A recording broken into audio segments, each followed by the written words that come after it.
สวัสดีค่ะนักเรียนทุกคนคุณครูปลายทางแล้วก็นักเรียนปลายทางทุกคนนะคะเอาละค่ะวันนี้หน้าที่ของนักเรียนป .6 ทับไม่เสียเวลาดังนั้นเราไปสุคูณก่อนเลยนะคะวันนี้สุคูณแม่6เริ่มค่ะ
จำนวนเฉพาะค่ะ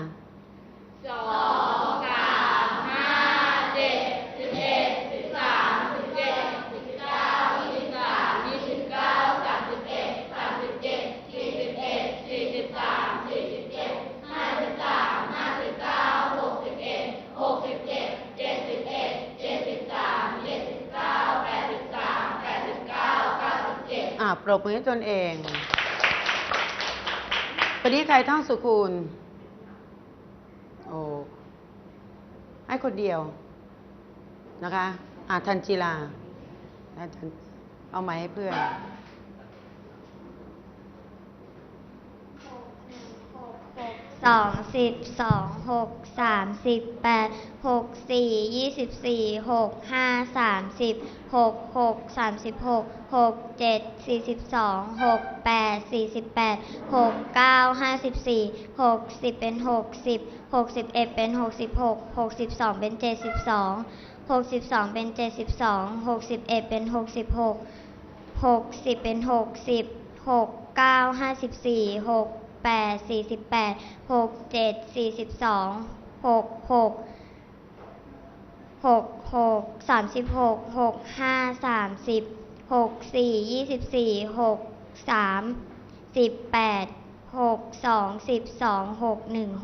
ผ่านค่ะ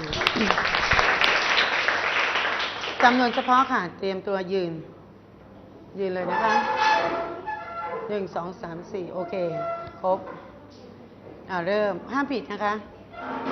2 3 5 7 11 13 17 19 23 29 31 37 41 43 49 53ผิดไม่ผ่านส่งไว้ต่อ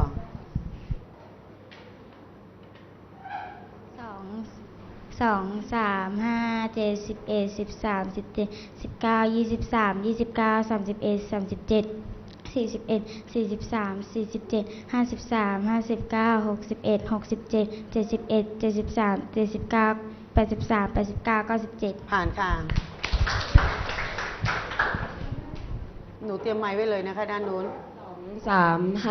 7 11 13 17 19 23 29 31 37 41 43 47 53 59 61 67 71 73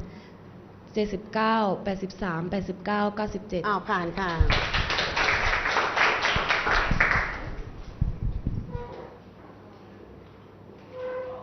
3 5 7 11 13 17 19 23 29 31 37 41 43 47 53 59 61 67 71 73 79 83 89 97ผ่านค่ะ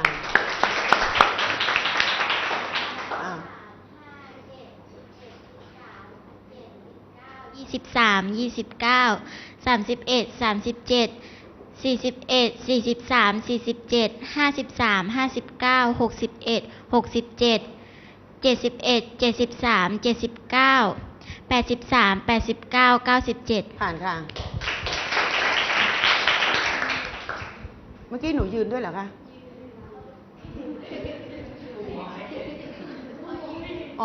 เมื่อกี้หนูยืนนะคะ เมื่อกี้คุณครูจะให้เฉพาะสิทธิ์คนยืน ด้านนี้เห็นเพียงคนเดียวเอง สรุปแล้วเมื่อกี้หนูยืนแต่ต้นหรือเปล่าคะ ยืนนะคะให้โอกาสอุตส่าห์ยืนตั้งนานเริ่มค่ะ 2 3 5 7 11 13 17 19 23 29 31 37 41 43 47 53 59 61 67 71 73 77 ผิดค่ะ หมดสิทธิ์เอาละค่ะ สรุปแล้ววันนี้ผ่านกี่คน4 คน ใช่ไหมคะยกมือที่ผ่านค่ะ1 2 3 4รวมกับของเดิม11รวมเป็น15เดี๋ยวห้องอื่นเขาตามมาติดๆต้องรีบหน่อยนะคะ ใครที่ยังไม่ท่องต้องเตรียมตัวหยิบสมุดคณิตคิดสนุกขึ้นมา อย่างอื่นเก็บลงไปหมดเลยค่ะ มีสมุดคณิตคิดสนุกเล่มเดียวปากกาก็มีอยู่แค่2 ด้ามนอกนั้นเก็บหมดค่ะ เก็บหมด จะเป็นกระเป๋าเป็นอะไรก็ตามเก็บลงหมด เดี๋ยวมาดูไหวพริบของนักเรียนแล้วก็ทักษะการคิดคำนวณนิดหนึ่งวันนี้ผ่านเกณฑ์7 คะแนนนะคะพร้อมแล้วเริ่มข้อที่1ข้อที่1 2 4 6 8จำนวนที่อยู่ในช่องสี่เหลี่ยมค่ะ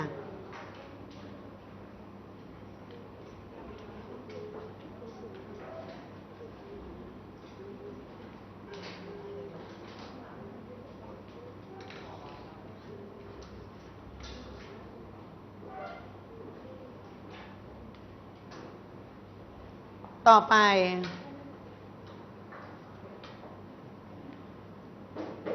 ข้อที่2คนที่ทีหลังนี้หมดสิทธิ์ตอบข้อที่1นะคะใครที่ยังไม่ได้ตอบข้อที่1หมดสิทธิ์ตอบข้อที่1เริ่มข้อที่2เลยข้อที่2 1 2 4 7 11จำนวนถัดไป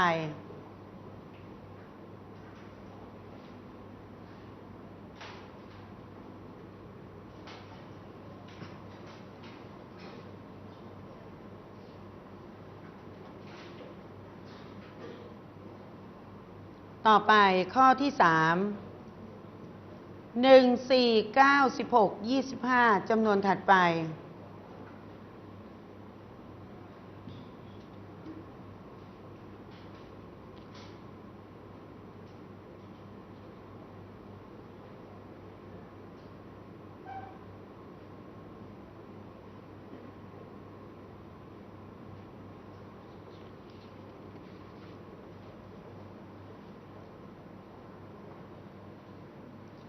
ต่อไปข้อที่4 12 23 34 45จำนวนถัดไป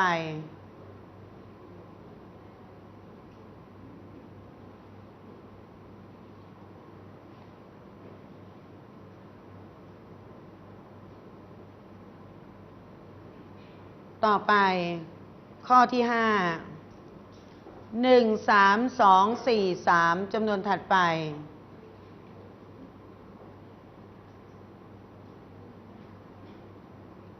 อันนี้ดูไหวพริบของนักเรียนด้วยนะคะ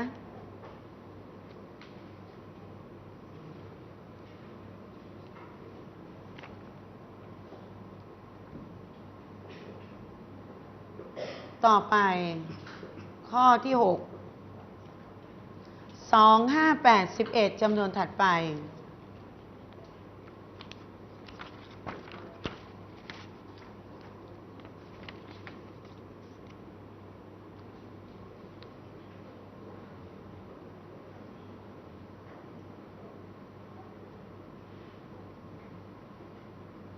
ข้อที่7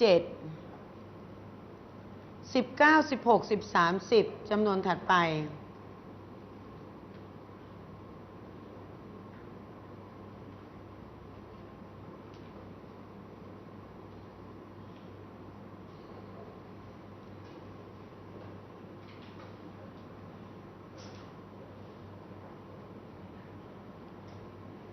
ต่อไปข้อที่8 50 15 20จำนวนถัดไปคิดให้ดีนะข้อนี้มันยากสักนิดหนึ่งต่อไปข้อที่9 1 เศษ1ส่วน2เศษ1ส่วน4เศษ1ส่วน8จำนวนถัดไป